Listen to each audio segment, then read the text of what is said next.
ஆண்டவராகிய இயேசு கிறிஸ்துவின் விலையேறப்பெற்ற பரிசுத்தமுள்ள நாமத்தில் வாழ்த்துக்கள். ஒரு கிராமத்தைச் சேர்ந்த புருஷன் மனைவி 2 பேரும் கொஞ்சம் தொலைவில் இருக்கிற பட்டணத்தில் பொருட்காட்சி பார்க்க போயிருந்தாங்க.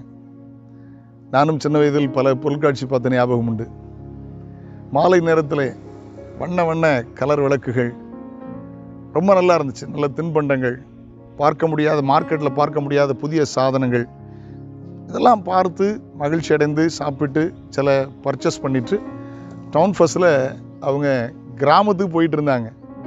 எங்கள் 2 பேரையும் பேசுனதை கேட்ட ஒருவர் சொன்ன காரியம், மனைவிட்ட கேட்குறேன், நல்லா இருந்துச்சா? இது எப்படி இருந்துச்சு? ரொம்ப நல்லா இருந்துச்சுங்க. அந்த ஆட்டெல்லாம் என்ன பெருசு, நல்லா இருந்துச்சுங்க. நான் சொல்லிட்டு வந்து உனக்கு எல்லாம் பிடிச்சதான்னு ஒரு வார்த்தை கேட்டார். அந்த சிஸ்டர் சொன்னாங்க, ஒன்னே ஒன்று மட்டும் எனக்கு பிடிக்கலை அப்படின்னாங்க. ஒன்னே ஒன்று மட்டும் எனக்கு பிடிக்கலை. என்னன்னு கேட்டபோது ஒரு குறிப்பிட்ட ஏரியாவை சொல்லி ஒரு பெரிய ஒரு இடத்துல இருந்து மிஷின் ஒன்று இருந்துச்சு, புடுப்புடுன்னு ஒரே சத்தம், எனக்கு அந்த இறைச்சல் பிடிக்கல, அதுலேருந்து கருகருப்பு வகையாக வந்துச்சு அப்படின்னு சொன்னாங்க. அவர் சிரிச்சிட்டார். ஏன் சிரிக்கீங்க? எது பிடிக்கலன்னு தானே கேட்டீங்க, எனக்கு அது பிடிக்கலை. அதான்ப்பா அவர் சொன்னார், இந்த இவ்வளோ பெரிய பொருட்காட்சி அழகாக இருப்பதற்கு காரணமே நீ சொன்ன அதுதான். அது ஒரு ஜென்ரேட்டர், அதிலிருந்து வர்ற கரண்ட் தான் இவ்வளோ பெரிய பொருட்காட்சி அழகாக மாற்றிருக்கிறது அப்படின்னு சொல்லி தன் மனைவிக்கு அதை விளக்கி காட்டினார்.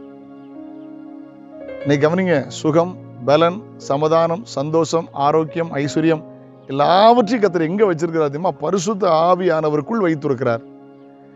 அப்போஸ்தலர் 1:8 வாசிக்கிறோம், பரிசுத்த ஆவி உங்களிடத்தில் வரும்பொழுது நீங்கள் பலனடைவீர்கள். அதனால பரிசுத்த ஆவியானவரை அற்பமாய் எண்ணி விடாதீர்கள். பாடணும் எப்படி பாடணும்? ஆவியோடும் பாடணும், உண்மையோடும் பாடணும். ஜபிக்கிறது எப்படி ஜபிக்கணும்? ஆவிக்குள்ள ஜபிக்கணும். ஆராதிக்கிறது எப்படி ஆராதிக்கணும்? ஆவியோடு உண்மையோடும் வரை தொழுது கொள்ள வேண்டும். எப்படி நிறைந்திருக்கணும்? ஆவியில நிரம்பி இருக்கணும், ஆவியில அனலா இருக்கணும். பரிசுத்த ஆவியானவரை சார்ந்து கொள்ளுங்கள். சிலருக்கு பாடல் பிடிக்கும், சிலருக்கு பிரசங்கம் பிடிக்கும், சிலருக்கு எஸ்ஐ பிடிக்கும். ஆனால் சிலருக்கு ஆவியில நிரம்பி அந்நிய பாஷையில பேசுறது பிடிக்காது. பவுல் சொல்லும்போது அந்நிய பாஷை பேச தடை பண்ணாதீர்கள் என்று சொல்லுகிறார்.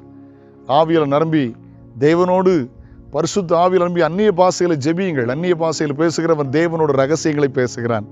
பலனே அதில் தான் இருக்கு. அந்த அம்மாவுக்கு எப்படி ஜெனரேட்டர் பிடிக்கலையோ அது மாதிரி சிலருக்கு இன்னைக்கு பரிசுத்த ஆவியின் வல்லமை பிடிக்கவில்லை. தோத்திரம், திறமை செய்யாதை பரிசுத்த ஆவியானவர் செய்வார். சிம்சோன் சாதாரண ஆள், தாவீது சாதாரண ஆள். ஆனா பரிசுத்த ஆவியானவர் அவர் மேல் இறங்கின போது கிதியோனு சாதாரண ஆள் தான். வல்லமையான காரியத்தை கர்த்தர் அவர்களை கொண்டு செய்தார். பரிசுத்த ஆவியானவரை சார்ந்து கொள்ளுங்கள். பரிசுத்த ஆவி உங்களுக்கு வரும்பொழுது பலனடைவீர்கள். ஜெபம் பண்ணலாம். வானத்திற்கும் பூமிக்கும் சர்வதிகாரம் உள்ள எங்கள் மகா பரிசுத்தமுள்ள பிதாவே, பரிசுத்த பிள்ளையாகிய இயேசு கிறிஸ்துவின் நாமத்தில் ஜெபிக்கிறோம். பரிசுத்த ஆவியின் பலனை பெற்று அனுபவிக்க பரிசுத்த ஆவியானவரை சார்ந்து கொள்ள உதவி செய்யும். பரிசுத்த ஆவி உங்களுக்கு வரும்பொழுது பலன் அடைவீர்கள் இருக்கிறதப்பா. ஆண்டவரே, ஜலத்தினாலும் ஆவியினாலும் பரவாவிட்டால் தேவனுடைய ராட்சியத்தில் பிரவேசிக்க முடியாதப்பா. ஆண்டவரே, பரிசுத்த ஆவியானவரை பெற்று அந்த நிறைவோடு வாழ கிருபை தாரும். இந்த நாள் நம்முடைய பிள்ளைகளுக்கு ஆசீர்வாதமாக இருக்கட்டும். எடுக்கிற முயற்சிகளை வாய்க்க பண்ணும். தேவைகள் எல்லாம் சந்தியும். ஆவிக்குரிய வாழ்க்கையில் ஒருபடி உயர்கிற நாளாக இருக்கட்டும். தூர இடங்கள் இருக்கிற பிள்ளைகளை பாதுகாத்துக் கொள்ளுங்க. கற்றுக்கொள்கிற பிள்ளைகளுக்கு, ஆண்டவரே, பள்ளிக்கூடம் கல்லூரி போகிற பிள்ளைக்கு ஞானம் கிருபை தாரும். வேலை, வியாபாரம், தொழில் ஆசீர்வதிங்க. இந்த நாளிலே பிறந்த நாள், திருமண நாள் கொண்டாடுற பிள்ளைகளை ஆசீர்வதிங்கப்பா. நன்மையும் கிருபையும் பிள்ளைகளை தொடரட்டும். ஆசீர்வதிக்கிறேன். பரிசுத்த ஆவியானவரின் பலனை சார்ந்து வாழ உதவி செய்யும். இயேசுவின் நாமத்தில் ஜெபம் கேளும் பிதாவே, ஆமென். God bless you. Have a good day.